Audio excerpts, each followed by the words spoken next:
Kalau diganti mata, biasa mata kerbau, mata hewan bisa bang? Nggak bisa lah masa mata hewan diganti. Paling Aduh, bener-bener ini wartawan nih loh. Ini nanya apa ngejek? Yang bener aja. Dia nanya tuh wartawan sama Farhat ya kan. Itu bisa gak diganti pakai mata kebo? Anjing.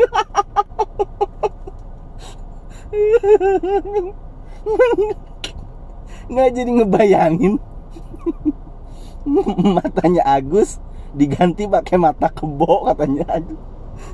Ini mah bukan nanya, ini mah ngejek, ini mah buset.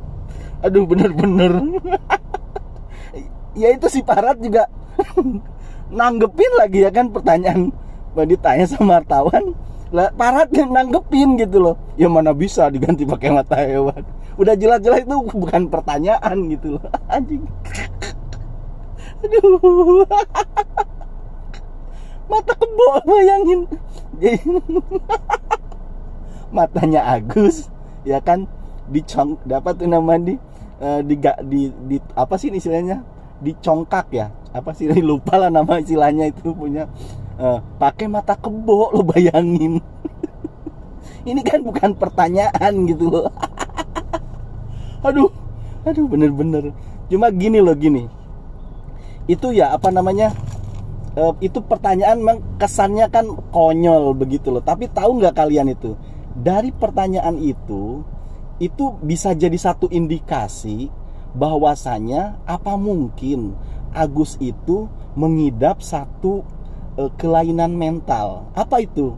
NPD. Apa sih NPD? Nah ini coba kamu baca ya. Ya, NPD itu Narcissistic Personality Disorder gitu loh. Ya sederhananya gejalanya itu gini loh. Namanya NPD itu, dia itu selalu ingin dirinya itu diperhatikan, bahwa dirinya itu selalu lebih merasa lebih baik dari orang lain. Pokoknya dia tuh harus jadi pusat perhatian gitu loh. Dan dia itu karakternya selalu playing victim gitu loh, merasa dirinya itu korban dan orang lain yang menzolimi dia gitu loh. Itu NPD itu begitu. Nah bahayanya gini, NPD ini bisa apa namanya itu, menolak rezeki. Bukan menolak bala, tapi menolak rezeki loh. Jadi orang yang punya gangguan mental NPD itu susah dapat rezeki. Kok bisa?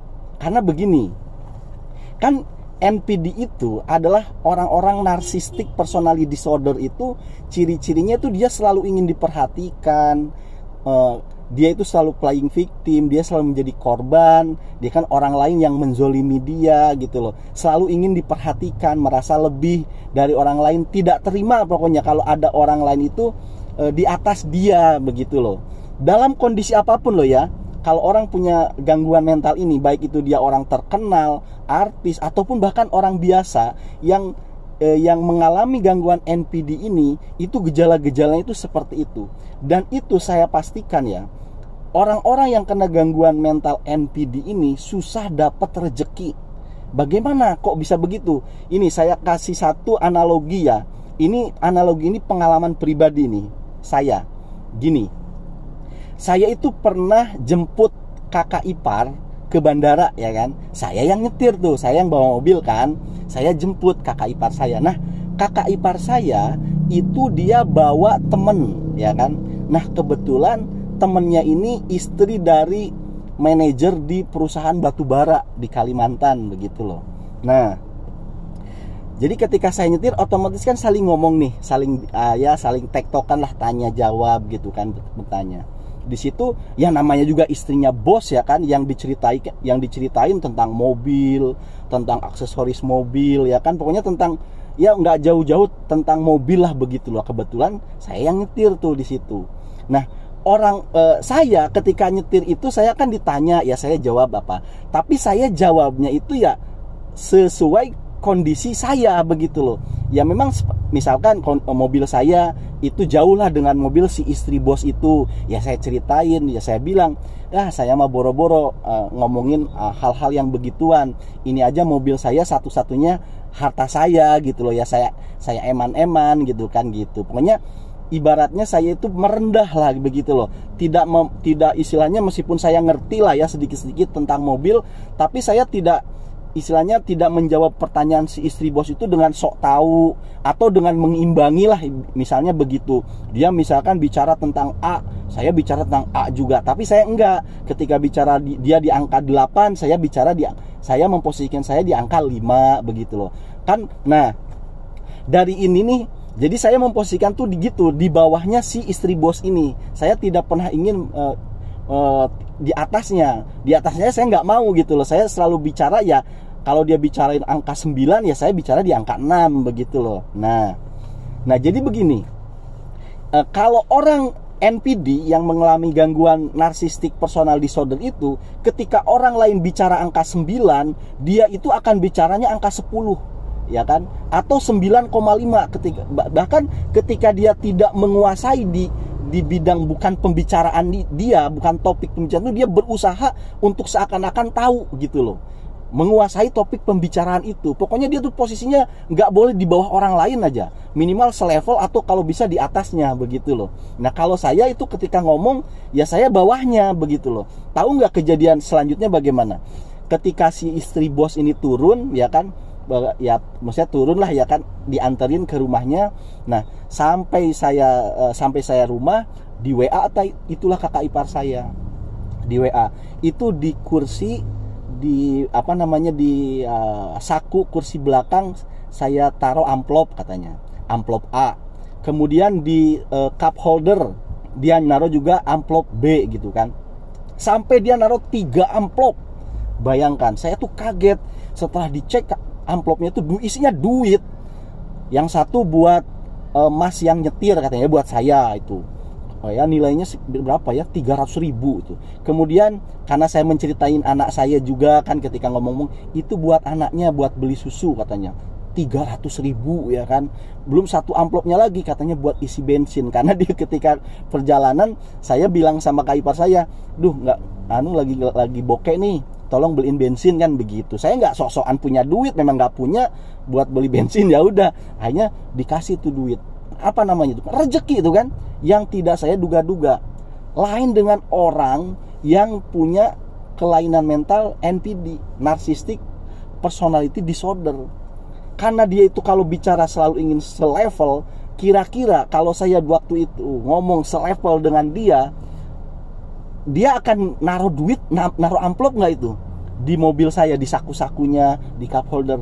Enggak, ya kan. Kenapa? Karena dia pun bahkan mungkin ngerasa, ternyata dia lebih kaya dari saya gitu kan. Dia mau ngasih pun kayaknya malu gitu loh, ya kan. Atau dalam tongkrongan lah, kamu misalkan ada orang yang selalu ngomongnya itu tinggi padahal dia lagi pengangguran gitu loh. Nah padahal kamu itu ada lowongan pekerjaan, mau ditawarin ke orang itu karena kamu tahu dia lagi nganggur. Berhubung dia ngomongnya tinggi, kamu mau nawarin pekerjaan, kamu akhirnya malu.